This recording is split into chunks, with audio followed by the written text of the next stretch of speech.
मेरे प्यारे देशवासियों, नमस्कार। कोरोना की दूसरी वेव और दूसरी वेव से हम भारतवासियों की लड़ाई जारी है। दुनिया के अनेक देशों की तरह भारत भी इस लड़ाई के दौरान बहुत बड़ी पीड़ा से गुजरा है।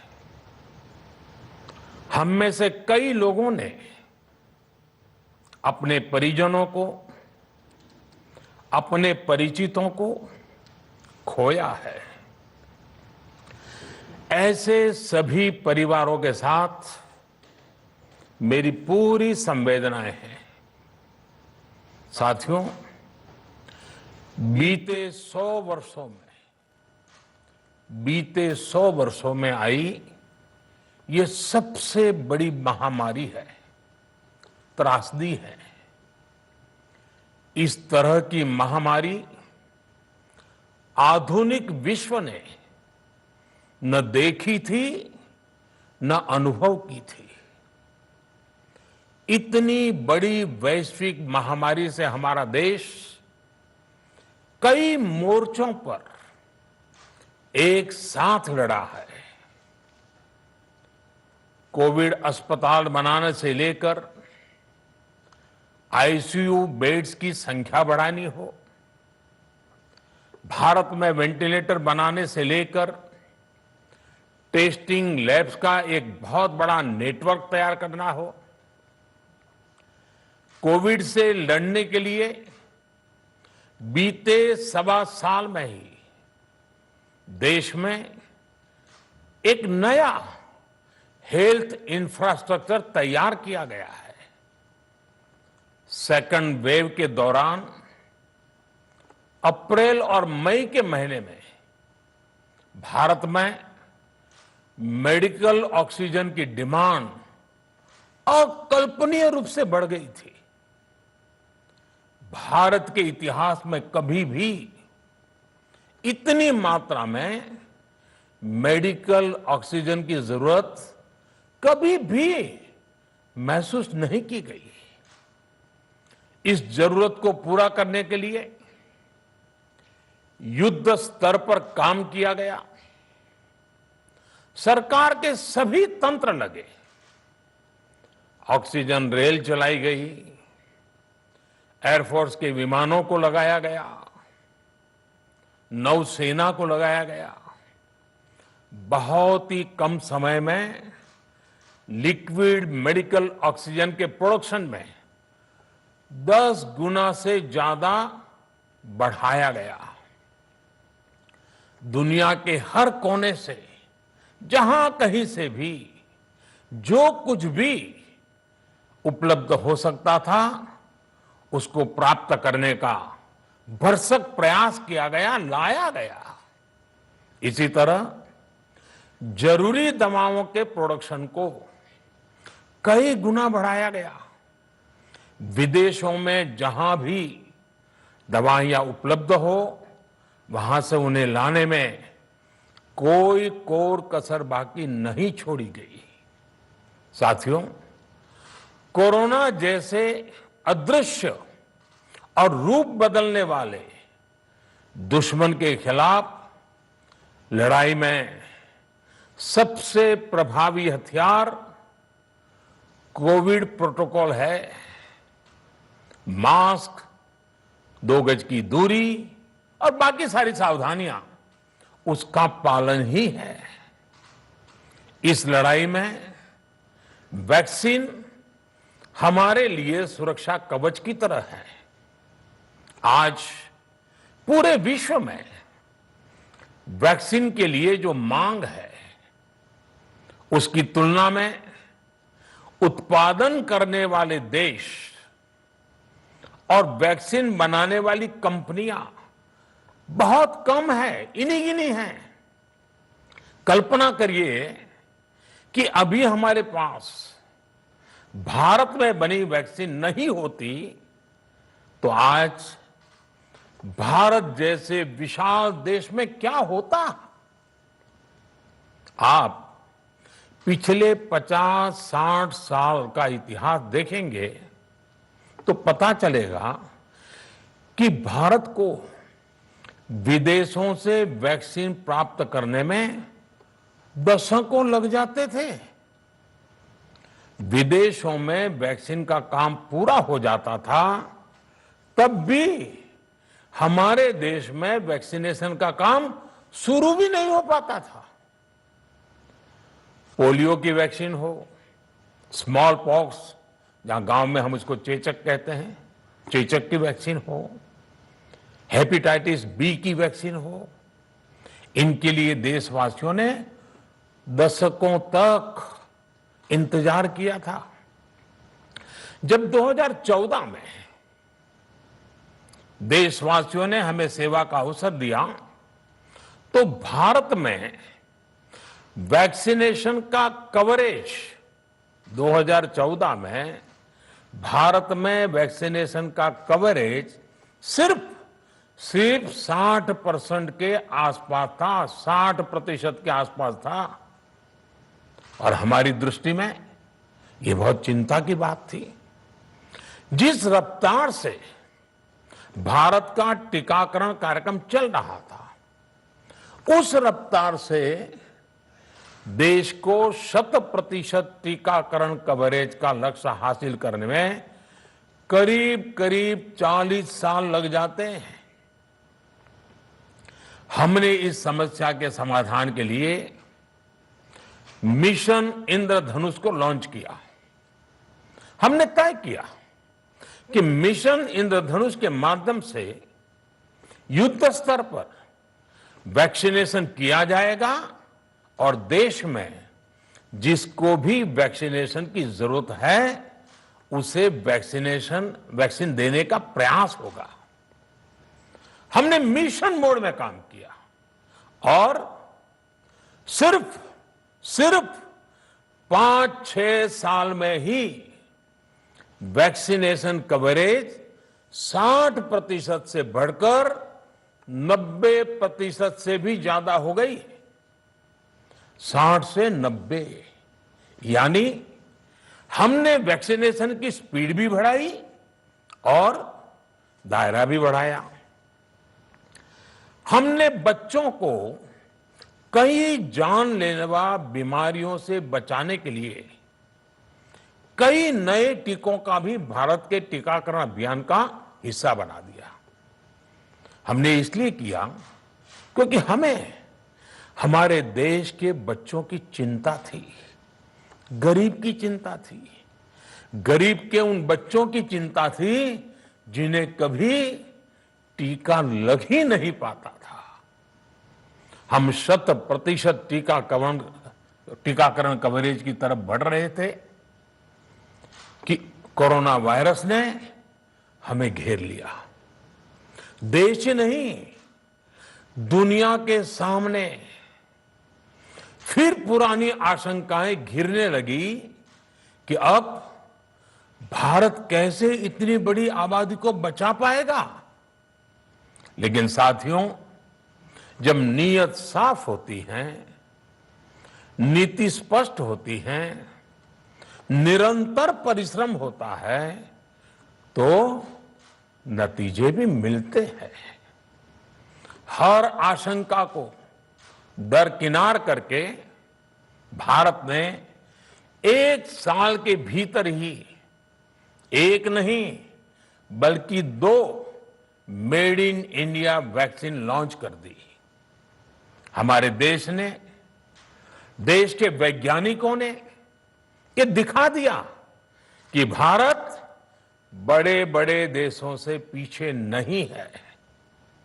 आज जब मैं आपसे बात कर रहा हूं तो देश में 23 करोड़ से ज्यादा वैक्सीन की डोज दी जा चुकी है।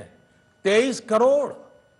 साथियों, हमारे यहां कहा जाता है विश्वासेन सिद्धिः, विश्वासेन सिद्धिः, अर्थात हमारे प्रयासों में हमें सफलता तब मिलती है जब हमें स्वयं पर विश्वास होता है। हमें पूरा विश्वास था कि हमारे वैज्ञानिक बहुत ही कम समय में वैक्सीन बनाने में सफलता हासिल कर लेंगे। इसी विश्वास के चलते जब हमारे वैज्ञानिक अपना रिसर्च वर्क कर ही रहे थे, तभी हमने लॉजिस्टिक्स और दूसरी तैयारियां शुरू कर दी थी। आप सब भली भांति जानते हैं कि पिछले साल यानी 1 साल पहले, पिछले साल अप्रैल में जब कोरोना के कुछ ही हजार केस थे, उसी समय वैक्सीन टास्क फोर्स का गठन कर दिया गया था। भारत के लिए वैक्सीन बनाने वाली कंपनियों को सरकार ने हर तरह से सपोर्ट किया। वैक्सीन निर्माताओं को क्लिनिकल ट्रायल में मदद की गई, रिसर्च और डेवलपमेंट के लिए जरूरी फंड दिया गया। हर स्तर पर सरकार उनके साथ कंधे से कंधा मिलाकर चली।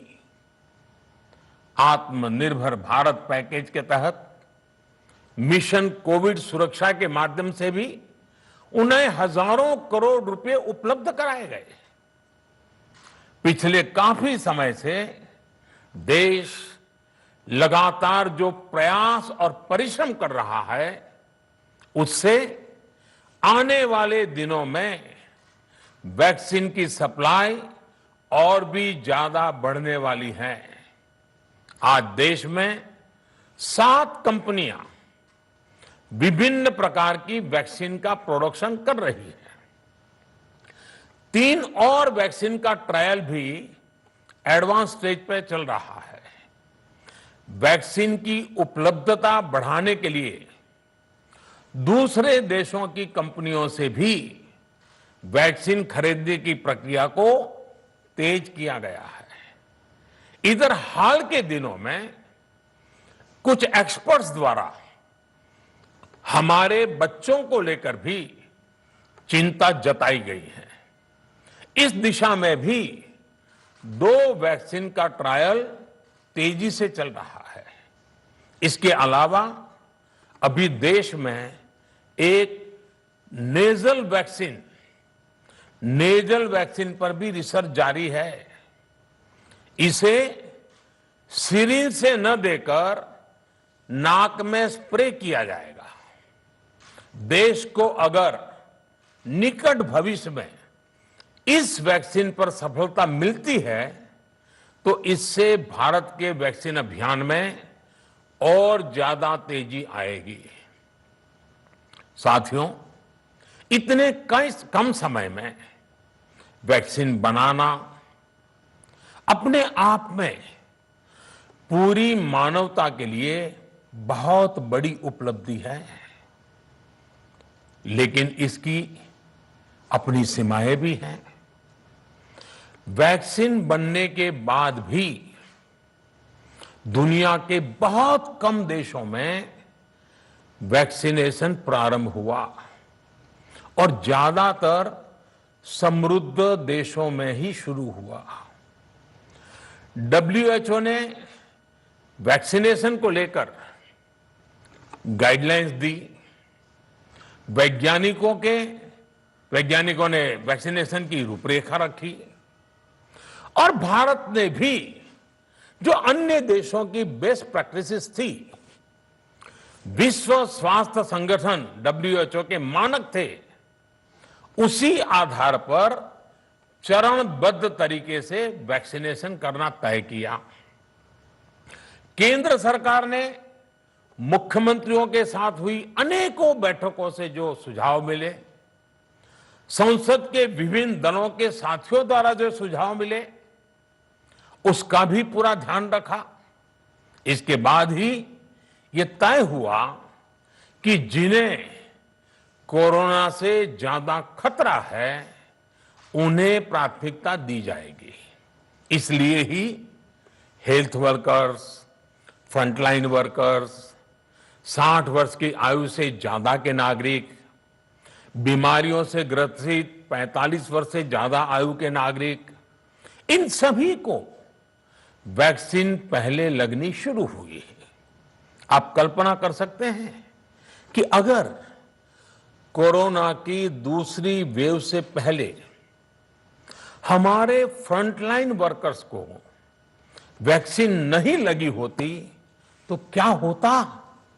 सोचिए, हमारे डॉक्टर्स, नर्सिंग स्टाफ को वैक्सीन ना लगी तो क्या होता? अस्पतालों में सफाई करने वाले हमारे भाई बहनों को, एम्बुलेंस के हमारे ड्राइवर्स भाई बहनों को वैक्सीन ना लगी होती तो क्या होता? ज्यादा से ज्यादा हेल्थ वर्कर्स को वैक्सीनेशन होने की वजह से ही वो निश्चिंत होकर दूसरों की सेवा में लग पाए, लाखों देशवासियों का जीवन बचा पाए। लेकिन देश में कम होते कोरोना के मामलों के बीच केंद्र सरकार के सामने अलग अलग सुझाव भी आने लगे, भिन्न भिन्न मांगे होने लगी। पूछा जाने लगा, सब कुछ भारत सरकार ही क्यों तय कर रही है? राज्य सरकारों को छूट क्यों नहीं दी जा रही है? राज्य सरकारों को लॉकडाउन की छूट क्यों नहीं मिल रही है? One size does not fit all जैसी बातें भी कही गई। दलील यह दी गई कि संविधान में चूंकि हेल्थ, आरोग्य प्रमुख रूप से राज्य का विषय है, इसलिए अच्छा है कि सब राज्य ही करें। इसलिए इस दिशा में एक शुरुआत की गई। भारत सरकार ने एक बृहद गाइडलाइन बनाकर राज्यों को दी ताकि राज्य अपनी आवश्यकता और सुविधा के अनुसार काम कर सके। स्थानीय स्तर पर कोरोना कर्फ्यू लगाना हो, माइक्रो कंटेनमेंट जोन बनाना हो, इलाज से जुड़ी व्यवस्थाएं हो, भारत सरकार ने राज्यों की इन मांगों को स्वीकार किया। साथियों, इस साल 16 जनवरी से शुरू होकर अप्रैल महीने के अंत तक भारत का वैक्सीनेशन कार्यक्रम मुख्यतः केंद्र सरकार की देखरेख में ही चला। सभी को मुफ्त वैक्सीन लगाने के मार्ग पर देश आगे बढ़ रहा था। देश के नागरिक भी अनुशासन का पालन करते हुए अपनी बारी आने पर वैक्सीन लगवा रहे थे। इस बीच कई राज्य सरकारों ने फिर कहा कि वैक्सीन का काम डिसेंट्रलाइज किया जाए और राज्यों पर छोड़ दिया जाए। तरह तरह के स्वर उठे, जैसे कि वैक्सीनेशन के लिए एज ग्रुप क्यों बनाए गए। दूसरी तरफ किसी ने कहा कि उम्र की सीमा आखिर केंद्र सरकार ही क्यों तय करे। कुछ आवाजें तो ऐसी भी उठी कि बुजुर्गों का वैक्सीनेशन पहले क्यों हो रहा है। भांति भांति के दबाव भी बनाए गए। देश के मीडिया के एक वर्ग ने इसे कैंपेन के रूप में भी चलाया। साथियों, काफी चिंतन मनन के बाद इस बात पर सहमति बनी कि राज्य सरकारें अपनी तरफ से भी प्रयास करना चाहती हैं, तो भारत सरकार को क्यों इतराज हो और भारत सरकार इतराज क्यों करे। राज्यों की इस मांग को देखते हुए, उनके आग्रह को ध्यान में रखते हुए 16 जनवरी से जो व्यवस्था चली आ रही थी, उसमें प्रयोग के तौर पर एक बदलाव किया गया। हमने सोचा कि राज्य ये मांग कर रहे हैं, उनका उत्साह है, तो चलो भाई 25% का काम उन्हीं को सुपुर्द कर दिया जाए, उन्हीं को दे दिया जाए। स्वाभाविक है 1 मई से राज्यों को 25% काम उनके हवाले कर दिया गया। उसे पूरा करने के लिए उन्होंने अपने अपने तरीके से प्रयास भी किए। इतने बड़े काम में किस तरह की कठिनाइयां आती हैं, ये भी उनके ध्यान में आने लगा। उनको पता चला पूरी दुनिया में वैक्सीन की क्या स्थिति है, इसकी सच्चाई से भी राज्य परिचित हुए। और हमने देखा, एक तरफ मई में सेकेंड वेव, दूसरी तरफ वैक्सीन के लिए लोगों का बढ़ता रुझान, और तीसरी तरफ राज्य सरकारों की कठिनाइयां। मई में 2 सप्ताह बीतते बीतते कुछ राज्य खुले मन से ये कहने लगे कि पहले वाली व्यवस्था ही अच्छी थी। धीरे धीरे इसमें कई राज्य सरकारें जुड़ती चली गई। वैक्सीन का काम राज्यों पर छोड़ा जाए, जो इसकी वकालत कर रहे थे उनके विचार भी बदलने लगे। एक अच्छी बात रही कि समय रहते राज्य पुनर्विचार की मांग के साथ फिर आगे आए। राज्यों की इस मांग पर हमने भी सोचा कि देशवासियों को तकलीफ ना हो, सुचारू रूप से उनका वैक्सीनेशन हो। इसके लिए 1 मई के पहले वाली, यानी 1 मई के पहले 16 जनवरी से अप्रैल अंत तक जो व्यवस्था थी, पहले वाली पुरानी व्यवस्था को फिर से लागू किया जाए।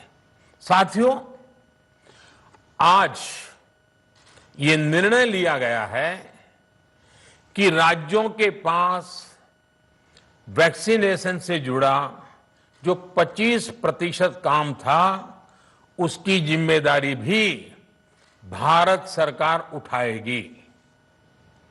ये व्यवस्था आने वाले 2 सप्ताह में लागू की जाएगी।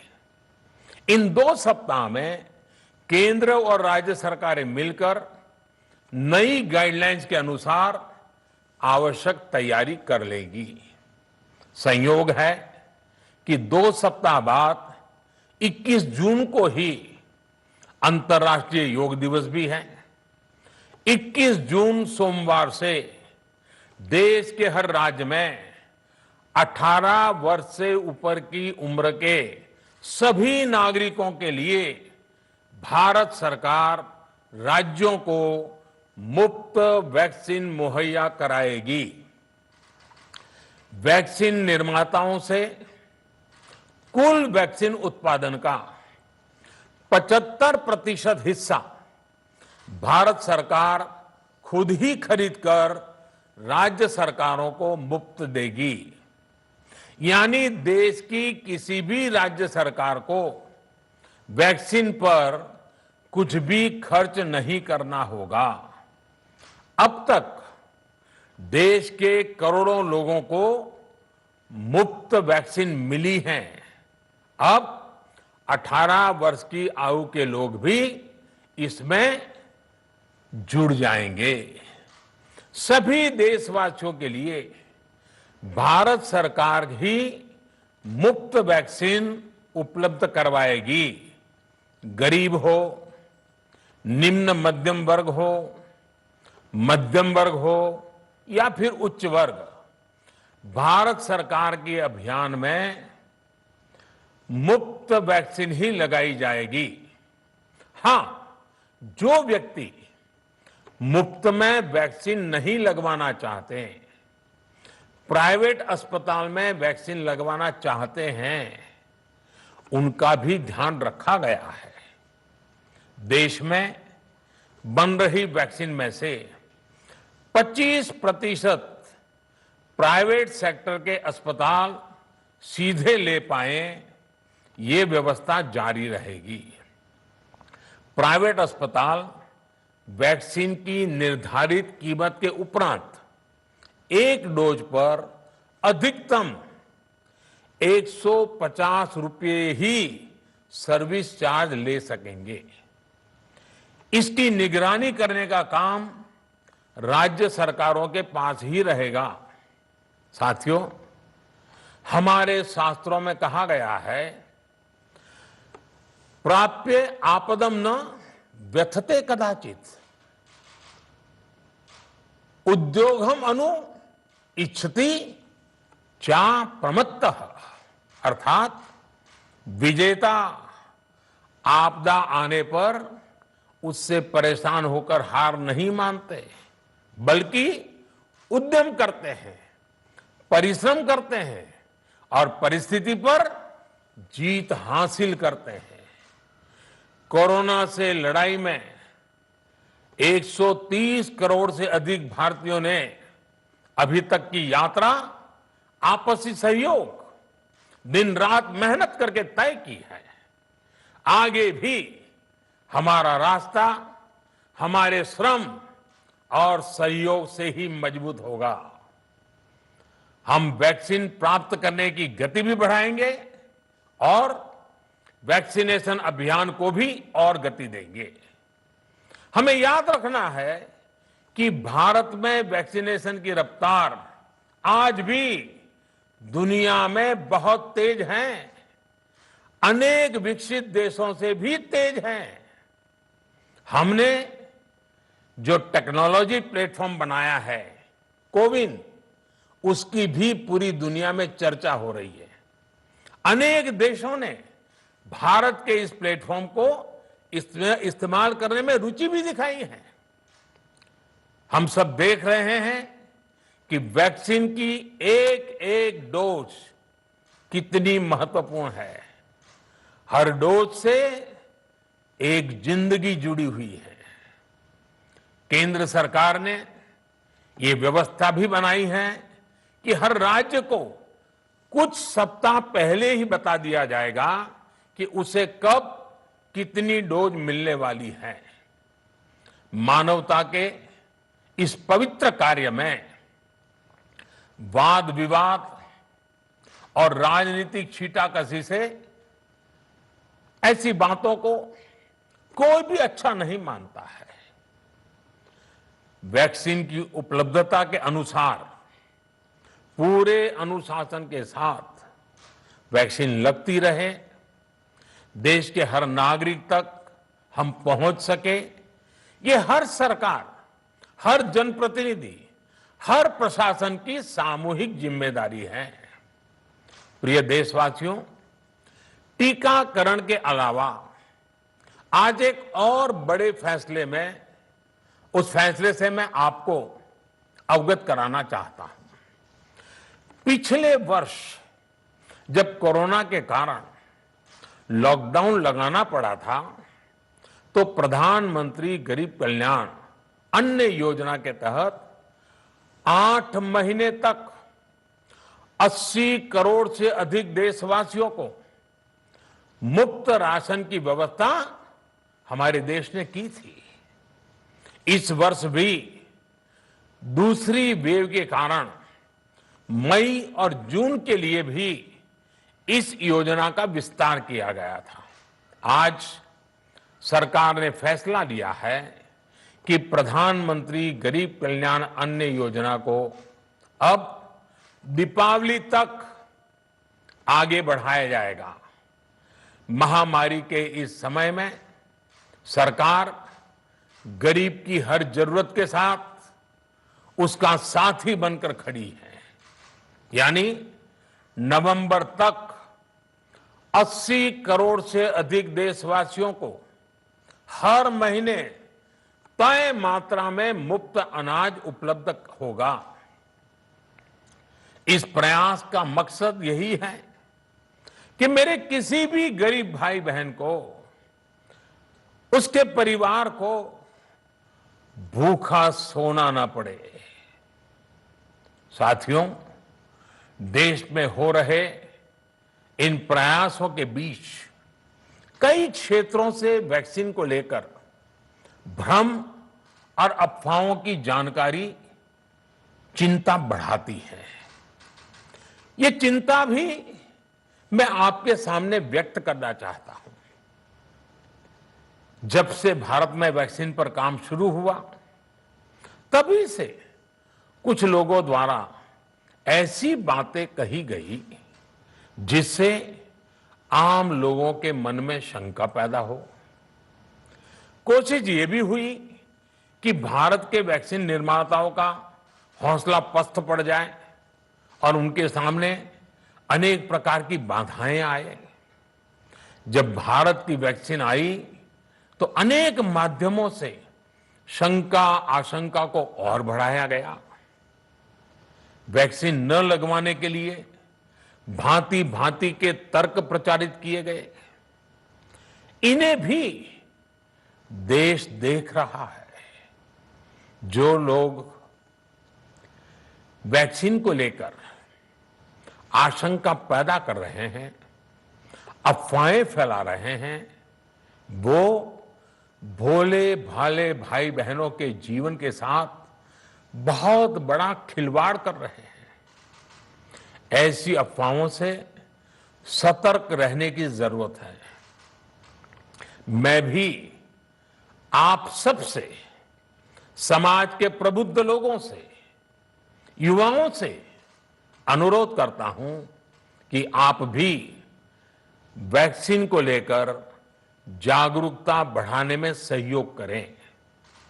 अभी कई जगहों पर कोरोना कर्फ्यू में ढील दी जा रही है, लेकिन इसका मतलब ये नहीं कि हमारे बीच से कोरोना चला गया है। हमें सावधान भी रहना है और कोरोना से बचाव के नियमों का भी सख्ती से पालन करते रहना है। मुझे पूरा विश्वास है हम सब कोरोना से इस जंग में जीतेंगे। भारत कोरोना से जीतेगा। इन्हीं शुभकामनाओं के साथ आप सभी देशवासियों का बहुत बहुत धन्यवाद। एबीपी माझा, उघडा डोळे बघा नीट।